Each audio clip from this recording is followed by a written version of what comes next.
Good morning, everybody. I hope you are enjoying this beautiful spring weather. I'm Megan Dorsey from collegeprepresults.com, and I want to talk today about an important issue, accommodations for testing. So this focuses on SAT, PSAT, ACT, and even AP exams, and students who might need something like extended time or other appropriate testing accommodations. And the reason I decided this was such an important topic is I seem to have hit just time after time after time this semester someone I've met or talked to or worked with who needed accommodations and hadn't applied.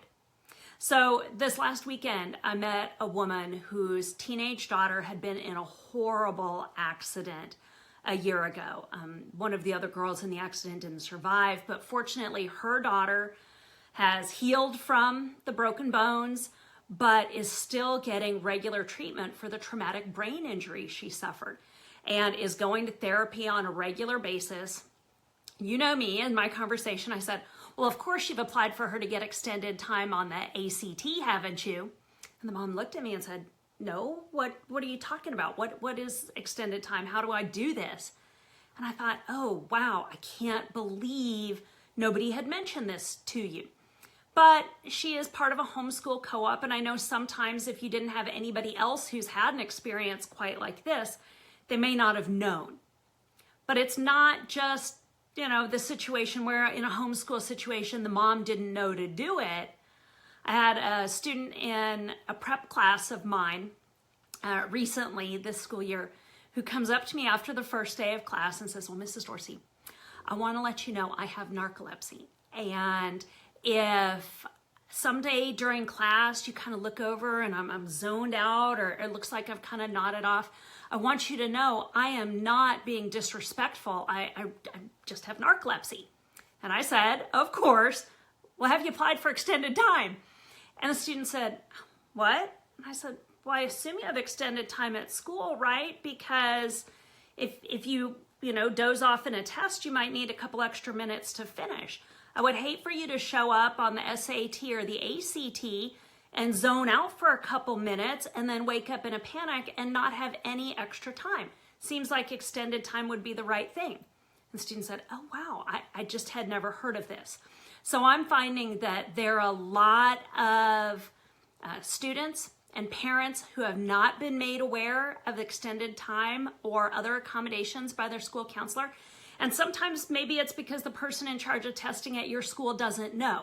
And in many cases, it's because our school counselors are so very busy that they don't have time necessarily to initiate that with you. You may need to initiate with them. So today I wanted to talk about 5 points. As a good teacher, I will break it down into 5 points, which I will label. So if you wanted to grab a pen or pencil, here are the things I want to talk about. First, who gets testing accommodations and why? Second, what you need to do to apply. Third, the review process. Fourth, questions you should consider. And finally, resources that you could go to for further information. One thing that's really important to know is that once a student is approved for testing accommodations anytime during high school, that applies throughout the rest of their time in high school. So it's a really smart idea if you've got a current 9th or 10th grader to go ahead and initiate now. If you've got a 7th or 8th grader, have this top of mind so that when your student enters high school, you can initiate this process early on. If you do that at the beginning of 9th grade, then who cares if it takes 15 weeks to get approved? You're not waiting before a deadline. So something to think about. Before I jump into my 5 points, if you know someone who needs this information, please tag them in the video and share this with them. Share with your friends, share with parent groups, sports teams, homeschool groups, other educators, because college admission is hard enough without having to take these tests without appropriate accommodations. So let's jump into the first point. Who gets accommodations and why? I think it's any student who has a proven mental or physical need to take the test maybe in a different situation or in a different way.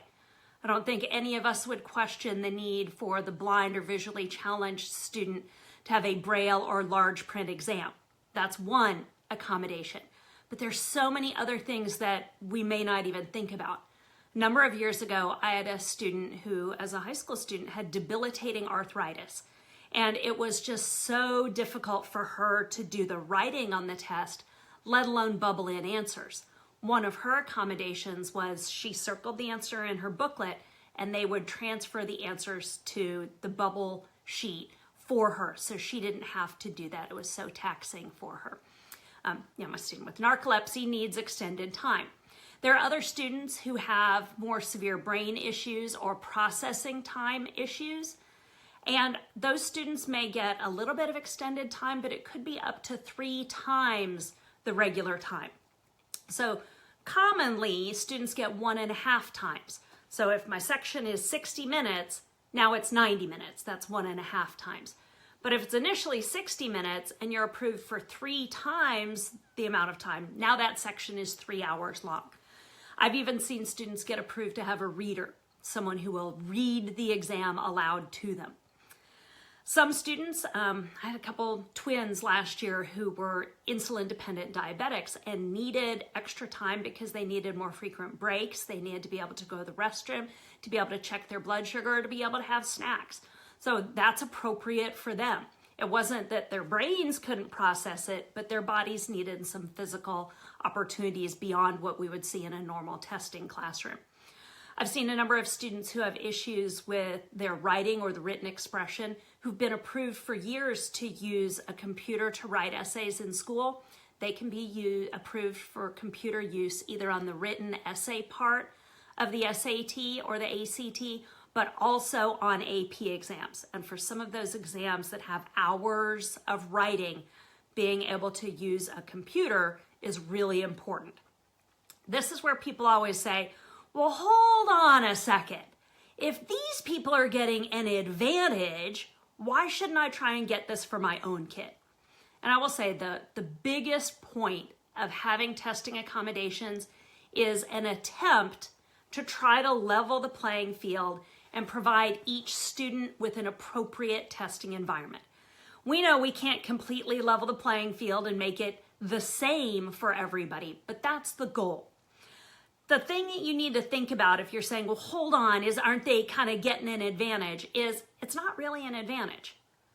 The ADD and ADHD students find that extra time is both a blessing and a curse. Time and a half makes that 4-hour exam a 6-hour exam. And that isn't necessarily easier or better. Students who have 2 or 3 times the regular time have the option to break the test into multiple days. Now, instead of going home after your day of testing and saying, oh, phew, I'm done with the test, I'm so glad, thank goodness that's over, they have to say, and I'm going to get up and do it all over again tomorrow because I'm only halfway done. So there are a lot of things that you need to understand may not be a true advantage. And the other thing is, I think we would all agree that why would we want to trade places with people who have some of these needs? It is hard enough to take the SAT and ACT, I get that, but would you really want to have a situation like a traumatic brain injury or a reading and processing speed problem or a student who has struggled throughout school for years because of the way their brain works? We're really not trying to find an advantage. And I understand, parents say it's my role to advocate for my kid. It is, but testing accommodations isn't, quote, buying you an extra advantage. That's not what it's there for. I will tell you that College Board and ACT are very, very aware of the need for fairness. And that means fairness for those students who need some extra accommodations, but also fairness for all of these students over here who aren't. They still need to know that there's fairness in testing and that other people are not taking advantage of the system. So keep in mind that that's top of mind as you go through this process. Let me move on to step number 2. What do you need to do to apply? Applications are now online. And almost everybody who's going to apply is going to do so through their school. So your request for accommodations should originate from your high school. There are a couple of reasons for this. First, it's faster. Your counselor or head of school or testing coordinator or whoever's in charge of making that application will log in and do it through their online portal. So it's going to be sent electronically, which makes it faster. And second, it substantially reduces the request for additional information. So your chance of needing additional documentation significantly falls if this request comes from your school. Why? Well, your school's probably done what they would consider a pre-screening process. Most students who are requesting accommodations already have an IEP or a 504 on file with their school. That means the school has already looked at, does the student have a diagnosable need? Does that come with documentation? Is it professionally assessed? So coming from your school, there's a lot less of a chance that you're going to be asked to provide more information. And that leads to the other benefit, less hassle. Let the professionals do their job. If you've got a counselor or testing coordinator at your high school, let them help you. You may have to prod them along to get the process started, but it will go faster and smoother if you work with them. It is possible to request accommodations on your own. This applies if you're a homeschool parent. You are your child's counselor. You are the person, but you probably don't have a login to the College Board portal for SAT, PSAT, or AP, or into the ACT situation. So you're going to have to print out the forms on paper, the old school way, and submit it. You could do this if you have a high school counselor, but if you are trying to kind of go around or circumvent your high school counselor to request accommodations on your own, you need to expect added scrutiny. You will be questioned, asked to provide more documentation. Here are the basic issues that you should expect to be addressed in any request, whether it's coming from your high school or initiated by you. First, what is the need, and is there a diagnosed disability? That needs to be stated. And does the need justify testing accommodations? Not all conditions require that. Maybe a student is simply in a wheelchair and all he or she needs is a room where their wheelchair can come in. That doesn't mean they need extended time or large print test. They just need to be able to wheel in their wheelchair like they do every day for school. Sometimes students are going to need something extra for a short-term condition. I had a student a couple of years ago who was getting ready to go take the PSAT and broke his arm longboarding the weekend before. His mom said, I just could have strangled him for that. But here he's got a broken arm, his writing arm, days before the PSAT. Short-term needs, counselors can do a similar but short-term request for testing. And he ended up in a situation where he did there with his cast do his own writing, but they transferred the answers to the bubble sheet for him. That was the best that they could do. They couldn't unbreak the arm, but they could do some accommodations. But not all, diagnoses require something. Third, and this is super important, does the student receive these same accommodations at school? In other words, is there an IEP or a 504 currently in place with these specific accommodations listed?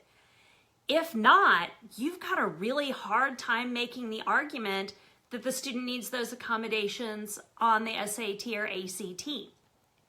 Going with that is kind of what I would list as number 4 is, does the student actually use the requested accommodations? So talked to a potential client a couple weeks ago, and mom says he needs extended time. He has it at school, but he refuses to use it.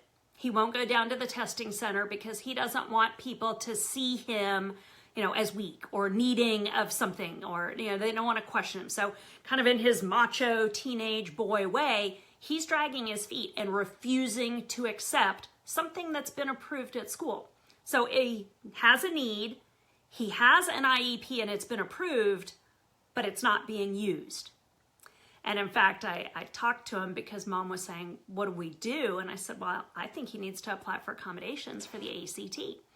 And he said, no, I'm not going to do it. I'm not going to go to that other testing room, and I'm not going to have my friends see me do that. It's not worth it to me.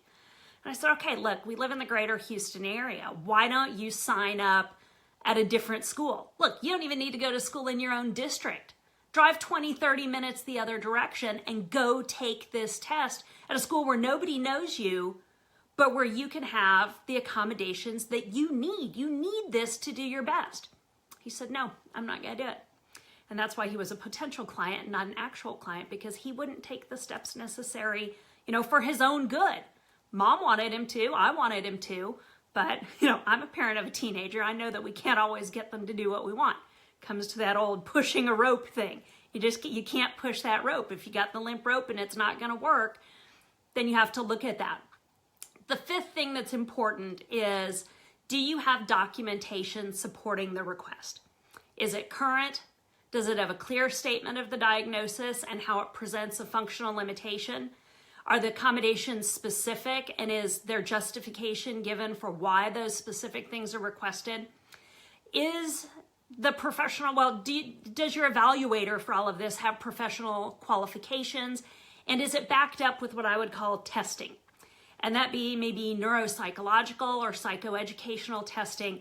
In other words, it's not just an opinion, it's something that we verified with a little bit more information. That is generally what you'd like. I will say that the ACT has a nice way of putting this, and if you read some more information from their website, they say we have 4 requirements. It should be fair. Obviously, if you don't need it at school, you probably don't need it here. That goes with 2, consistent. You already have it, you're using it, you need it. Makes sense that you would need it on this other test. Third, it needs to be valid. I like the language on this. It says the request should not place an undue burden. That's pretty common ADA language. And it shouldn't fundamentally alter what the test is designed to measure. So a student who may have, the opportunity to use a calculator in math class may need to prove why they should be allowed to use a calculator on the no calculator section of the SAT. That's designed to see how well you can perform calculations without that tool, without that aid. And the fourth thing is it needs to be professional. And there is a little bit of a judgment call on that. Maybe your school counselor does not have the professional credentials to explain what accommodations someone with a traumatic brain injury needs. So it needs to have those 4 elements. Let's talk about the review process. In general, the standard review takes about 6 to 8 weeks, and it can take longer at busier times of the year. It's very busy in the fall when everybody's trying to get those requests in, maybe for October SAT and PSAT testing. It can also be very busy at points in the spring, like before the deadline for AP exam extended time. It can also take longer if you are asked to submit some additional documentation. So as that process goes through, you have to allow for extra time. In general, you're going to follow these steps. Number 1, you're going to initiate the request with your school. And, I say this out of experience, follow up and make sure your request has been submitted. Some counselors, man, they're on it. That day, they've got that paperwork submitted. Other times, they need to check in with the testing coordinator. Somebody has to go talk to somebody else. It sits in the pile on the desk. You want to make sure that you're not adding weeks to the process because it hasn't left the desk of the person at your school who needs to do it. Second, once the SAT and ACT receive your request, be ready for them to ask for some additional information, and you may need to take time to provide that.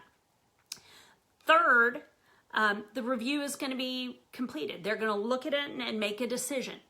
Fourth, they're going to notify you. Notification should go to your school, the person who originated the request, and it should be available to the student on their either College Board or ACT account, which is why it's important to have that login information and be able to check.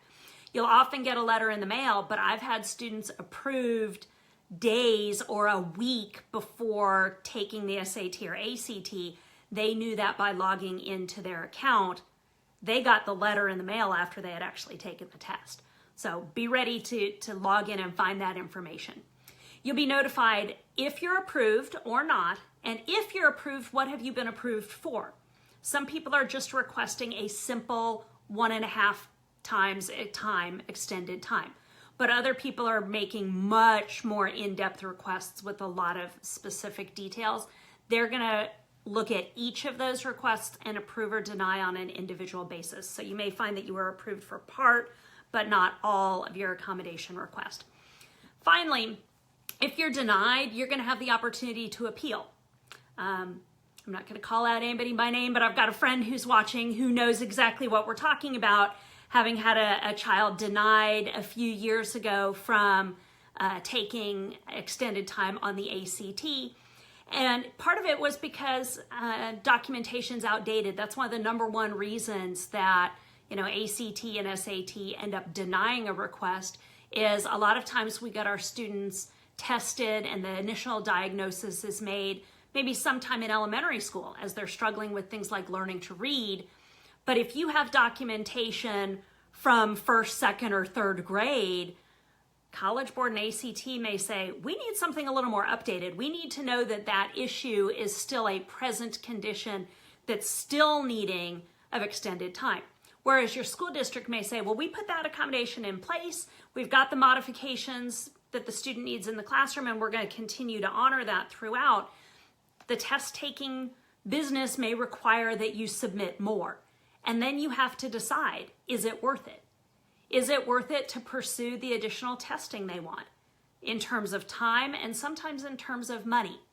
I will tell you that the College Board, that represents the SAT, the PSAT, and the AP exams, has publicly stated that they are trying to make the process easier for families, and that if you have current accommodations in place at your school, they're not going to ask for as much extra testing.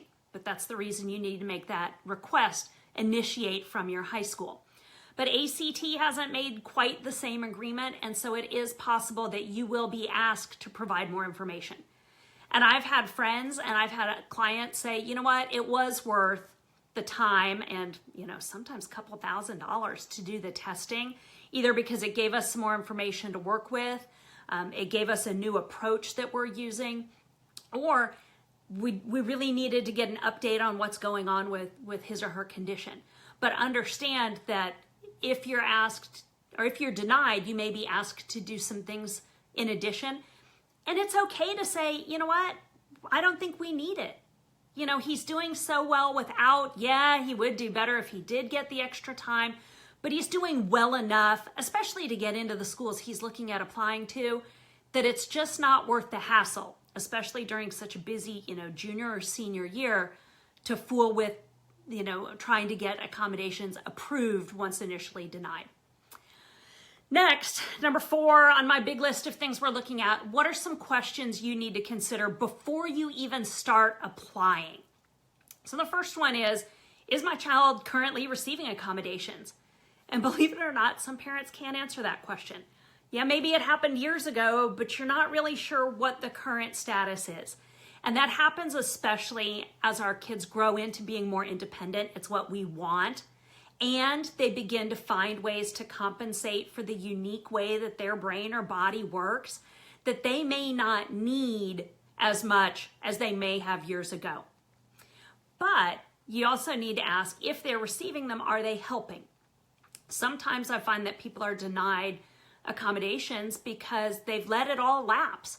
The student who used to need extended time by junior high is doing so well, both in grades and in completing exams on time and getting everything taken care of, that the counselor suggests, hey, let's go ahead and dismiss them from needing extended time. You need to look and say, are we still doing well on timed tests?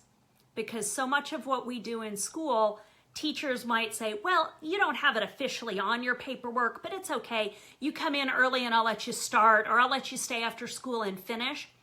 But for something, very official and standardized like the SAT or ACT, if a timed test is still going to be a problem, you want to make sure that you hold on to your IEP or your 504 where extended time is specifically stated. The next thing that you need to ask is, will the accommodations help or hurt? I always tell students, use it for good and not for evil. I have a child myself who has anxiety and OCD, and we've really debated on the issue of extended time, because extended time lets the little OCD gremlins in her head get out of control, where instead of saying, I'm just going to read the passage and answer the questions, they say, oh, but I could read it 3 or 4 times, and then it would be even better. And all of a sudden it's overdone, which is something that, a therapist has been working with. Hey, we don't need to do that. That's overdoing. And that's an example of using extended time in a negative way. It's not actually benefiting scores, and it's allowing, that negative side of the compulsive habit to take control. The other situations where I've seen sometimes, accommodations aren't helpful are on focus and attention issues. Kids who, can't sit still for 4 hours are now given 6 hours. And it really exacerbates the whole issue. And instead of being a help, it's a hindrance. So look and say, in our circumstance, in this situation, is it going to help? That's why being able to go to the College Board website or the ACT website and print out those free practice exams can be really helpful, because you can say, you know what, we're going to try this at home. One Saturday morning, we're going to take it with regular time. We're going to set the timer and do it just like everybody else does. Then another Saturday, we're going to try this extended time. Did it help, or did it actually hurt? And you can do a little bit of a determination of that on your own. The third point is, will the child actually use the accommodations if approved? So I already gave the example of the young man who said, I'm just not going to do it. I refuse to take that extended time option. But I've had other students who have it kind of in their mind, think they're going to use it, but don't. And I can tell you, every school counselor who's had to give the SAT or ACT can tell you stories of extended time kids who finish the test before the regular testing students do. I had a student I worked with last summer. First time I met with her, I said, well, I know you have extended time, and I know you took the test back last spring. How did you manage your time? What did you do? And she said, oh, I'm just embarrassed to tell you this. She said, I think I walked out of that test after 2 hours. 2 hours. 4-hour-long test, extended time, she used 2 hours. That's not extended time. And she said, I just, I didn't really know it. I wasn't feeling comfortable, so I just bubbled in stuff, and they let me go. So in that situation, extended time wasn't better.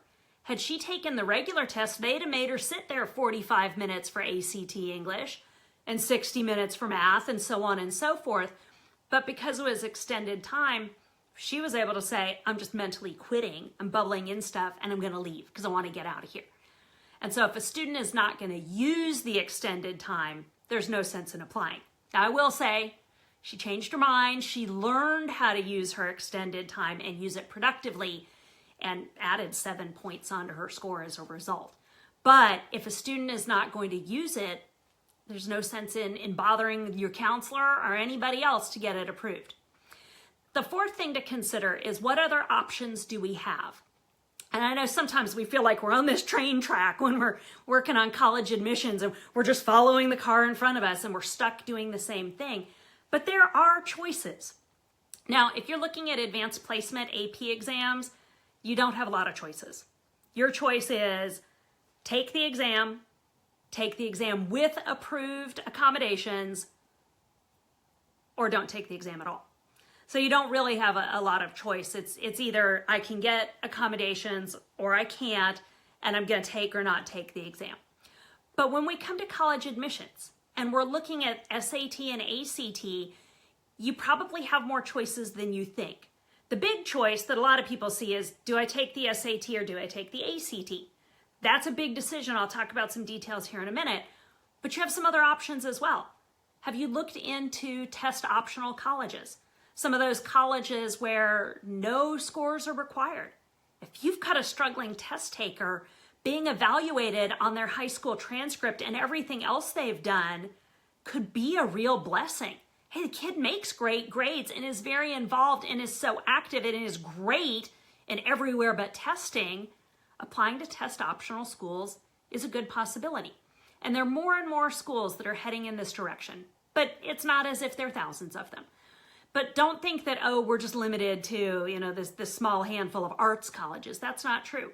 Now look at example, Wake Forest University in North Carolina, very well regarded, very good academically, does not require submission of SAT or ACT for admission.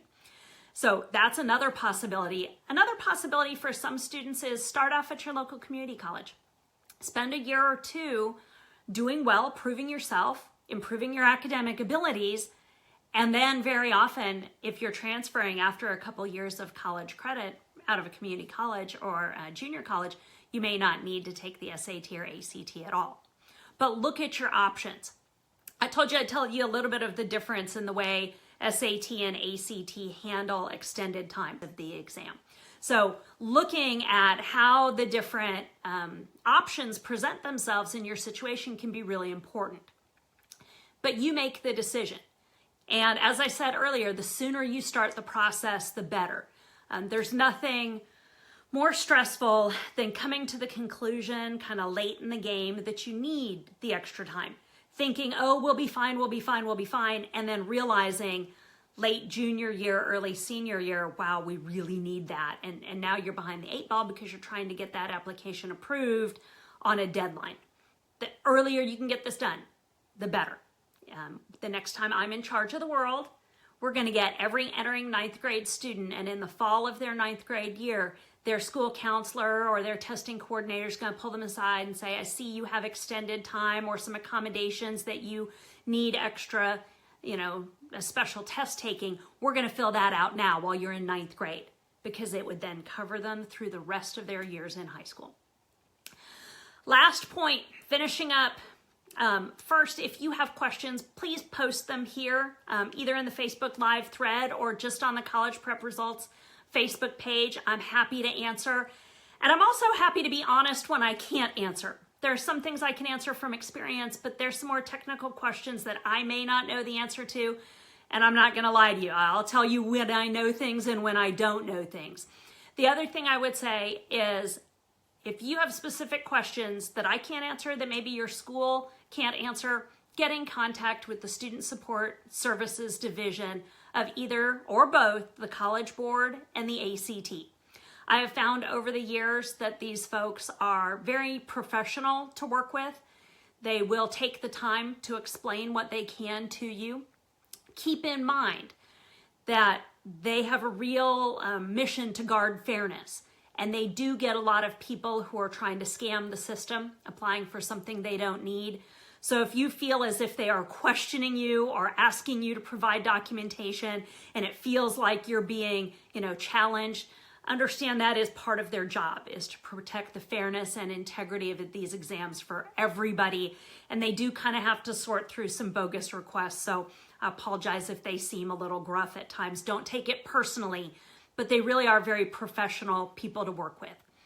I will, in the comments, post both the website and the phone numbers for you to reach College Board and ACT Student Support Services and ask them your questions, the things that I may not be able to answer. Finally, thank you for sticking with me through all of these details. I know it can seem like a lot. There's a lot of information. But it's really so important that we get better educated, both as parents, as mentors, as educators, as people who work with youth, because unfortunately, so many of our school counselors are overwhelmed. They're given caseloads of 500 to 1,000 students, and they're charged with so many things from, getting them in the right classes and on track for graduation and handling, social and crisis issues to test taking on a state level. Our school counselors don't always have the time they need to counsel students on things like taking the SAT and ACT with appropriate accommodations. Or you may find that you're in a situation like a non-traditional school or a homeschool scenario where, wow, you don't have someone on staff with extensive knowledge in this area. So please help spread the word. If you have benefited from this, please please share, tag your friends who you know need it. And If you want more college planning or test prep information, I'm always happy to help. Please go over to collegeprepresults.com. Sign up to receive my newsletter. Sign up to receive the free 14-day e-course for parents. And spread the word. It's hard enough as it is. We've got to do everything we can to get kids the accommodations they need so they can do well on these tests and move on to the application process to get into the right colleges for them. Have a great day, everyone. Thanks so much for sticking with me. Bye-bye.